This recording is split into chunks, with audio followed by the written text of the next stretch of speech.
Assalamu alaikum wa rahmatullahi wa barakatuhu. Bandiraɓe sehilaɓe janggiyankoɓe Dental Dina TV.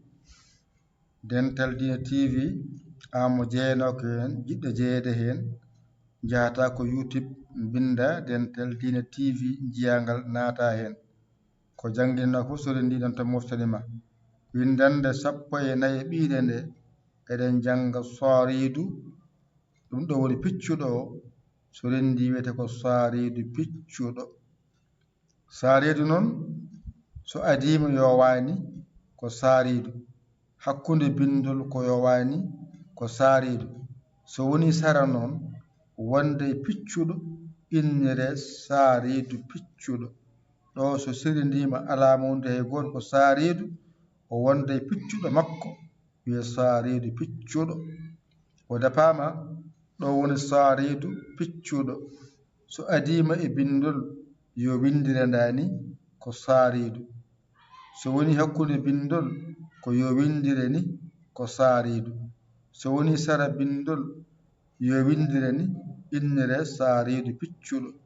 Alama wondi hay goto yo wani innire saridu piccuɗo, wadde woodi ko saridu piccuɗo tan. Gannon so adima yo windire ni, hakkude ko yo windire ni, sara ko yo windire ni, alama wondi hay goto yo windire ni, fay ko sa ko sa. Windande 14 ɓiire nde on jangi saridu piccuɗo, so adima ko yowani henne, hakkude bindol ko yowani henne, sara bindol ko yowani henne, so serdima ko yowani henne, fof so rendi yaltani saridu. Saridu so adima ko yo windire ni, saridu hakkude bindol ko yo windire ni, saridu so woni sara bindol ko yo windire ndani, saridu alama wonde hay goto yo windire ndani.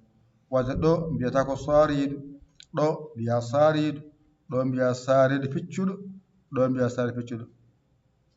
Winde 14 ɓiire nde haali ɗo Dental Dina TV nanɗon ƴette kuɗi mon e karneji mon mbañirɗon janggon ɗigga. On koola koye mon ƴewton ko bawɗo, ɗakkoɗon sara makko o holla on o walla on ha jiiwon lawol. Ko musidɗo mon guiɗo mon saabu Allah Yaya Ly École Sénégal. Alhamdulillahi rabbil alamina. On jarama, wassalam.